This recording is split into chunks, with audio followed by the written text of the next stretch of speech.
A rumour surrounding this year's Royal Rumble has been debunked. A new superstar in the WWE is set for a prominent WrestleMania role, and Jordynne Grace reveals she was let out of her TNA contract early. Find out why in a tickle. Now, apparently there have been superstars in the world of wrestling relating to the WWE mooting about a 40-person Rumble. A 40-person Rumble for the men, a 40-person Rumble for the women this coming weekend. However, Fightful Select have shot it down. Yes, they've said there was talk of WWE wrestlers mentioning 40-person Royal Rumbles, but that is not the plan and hasn't been discussed or planned. So Fightful Selective, yeah, it's not. Yeah, don't expect 40-person Rumbles. 2011 remains the only one, unless you're counting the...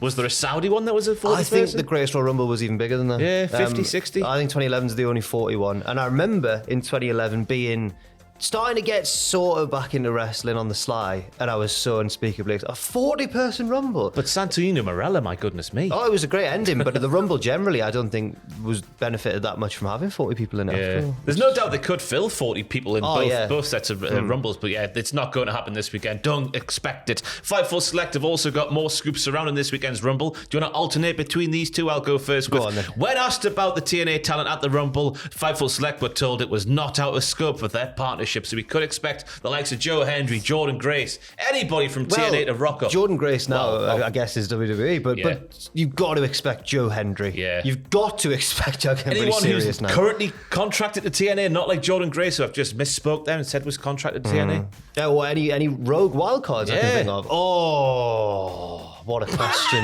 I'm just not prepared for it. Maybe someone from...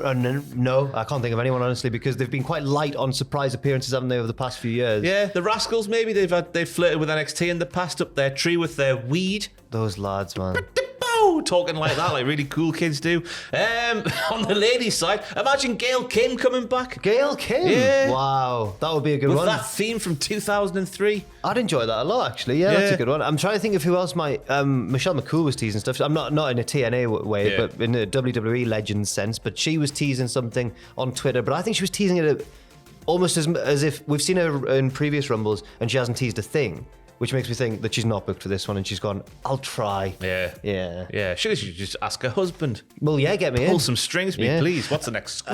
The possibility of 2-night Royal Rumbles has been discussed, according to Fightful Select, but beyond that, they have not actually heard much. So again, that seems like maybe one for the future rather than something, well, it's way too late now for a two-night Rumble this year, but we'll have to wait and see in 2026. Initially, I don't like that, me. I just like maybe WrestleMania being the only 2-night event here just to make it seem bigger and grander than the rest of the events put together. Yeah, even since they brought in the Women's Royal Rumble, I don't mind them both bookending the night. I don't mind that. Yeah, so it looks like SummerSlam is still just the only other 2-night event, isn't it? SummerSlam as we're sat here right now. That one's the biggest party of the summer, so I mean, you've got to expect that. TJ Wilson, that's Tyson Kidd to you and I. Petey Williams and Kenny Dykstra are producing the Women's Rumble of this year. That is heartening news. I don't know why because they're such a wonderful young crop of agents. I guess they're not that young anymore, but it's nice to see. They're not like Bruce Pritchard, Michael P.S. Hayes. It's the new generation of agents coming through.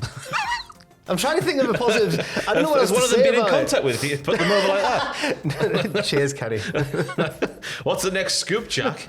PW Insider have reported that the hope within WWE is that AJ Styles is available for the Royal Rumble, and Fightful Select have corroborated that. They've confirmed that he is available too. Big pop incoming. Well, I don't remember his new music. Well, yeah, that's the thing, isn't it, with Rumbles in the modern day? It's the deaf rebelisms of all the themes. Seth Rollins sat there in his skybox a couple of years ago going, who is that? Yeah. Oh, I can see the name on the screen. That's who it is. It starts with... They'll bring up his name or whatever if he comes out. I was watching, they just recently uploaded it on WWE's YouTube channel, when they do like a watch along of a full Rumble. Yeah. And they were watching last year's one. And again, all the wrestlers were kind of going like, who's this next? Who's that? You could argue it's because they're all talking over each other and you can't actually hear it. But I wonder if we'll get the same issue this year as we have. Probably, because all the themes are not rememberable. Well, most of the themes are not rememberable. Anyway, Fightful also saying the likes of Damian Priest, Tiffany Stratton, Austin Theory, Grayson Waller, Chelsea Green, Dom Mysterio, and Natalia will be in town for the Rumble. But as of us sat here right now, they haven't been announced for any role on the show itself. I imagine that All of them will be involved? Yeah. Yeah, you can see all of them being in the Rumble. Of course I can. Yeah. Anyway, next up, a new superstar in the WWE is set for a prominent WrestleMania role. This comes to us from Dr. Chris Featherston on the Backstage Pass. What's he been saying? He's been saying that WWE has big plans for newly acquired superstar Penta, and he is currently slated to have an impressive showing in the Royal Rumble. WWE is capitalizing on his international reach, which has been beyond their expectations.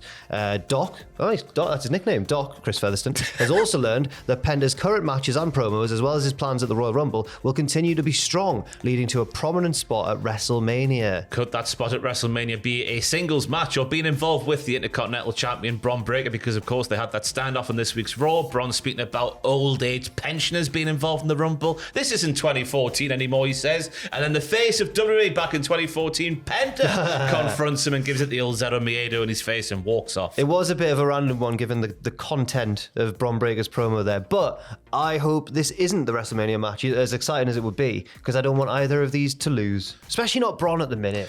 This IC title reign's really fun. Yeah, WrestleMania's a couple of months away, though, isn't it? Yeah, it is. It's true. I still want to see Bron. If anyone's going to be Bron, I just want it to be Sheamus. Sheamus, yeah. It's got to happen, hasn't it? Not that I want Penta to be wasted on the roster or anything, but surely you can find another place for him.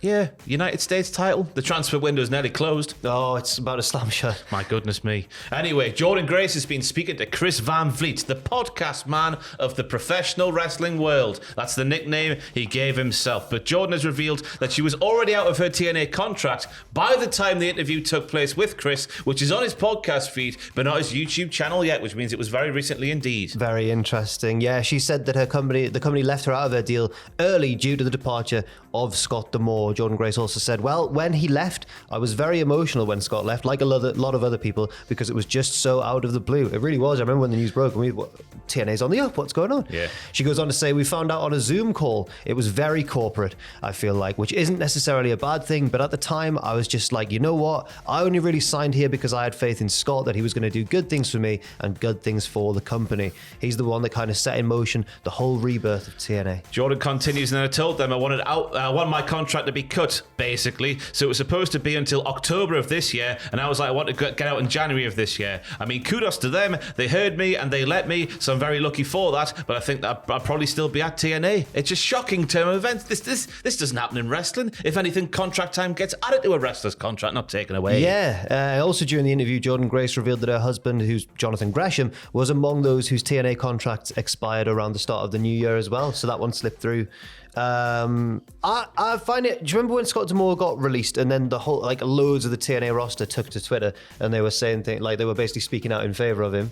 I remember thinking that's quite odd that he's been released despite being so universally loved within the company. Do you think this is rampant speculation on my part, do you think he would have been against merging with WWE? And that's why the management were like, actually, Scott, no, we want to merge with WWE. It does make you wonder, because the timelines do cross over, don't they, in terms of NXT, TNA people going on NXT and vice versa. Yeah, maybe that is one of the reasons, because it was out the blue. It was weird because TNA was on the up at the time. They still are pretty much on the up in certain respects. But yeah, it was weird. But I guess TNA is a company. Fair play to them for letting Jordynne Grace out of contract, because you're thinking of a face of the women's division, a face of the entire company, a staple who's been there for 7-8 years at this point, letting her out a deal early. It seems like the opposite thing to doing good business. It does, but fair play to them for doing so. I was shocked when I realised she'd been there that long. She's not even 30 yet. She's got the wrestling world at her feet. Oh, it's disgusting. She could rock up on Saturday. We don't know as of yet, but as we do know, she has signed with the WWE. Apparently, if you go on the website and you look at the superstar things and you type in her name, it takes you to a page that says you're not allowed, or you can't have access to this page yet. So it's all ready to go without being ready to go quite yet.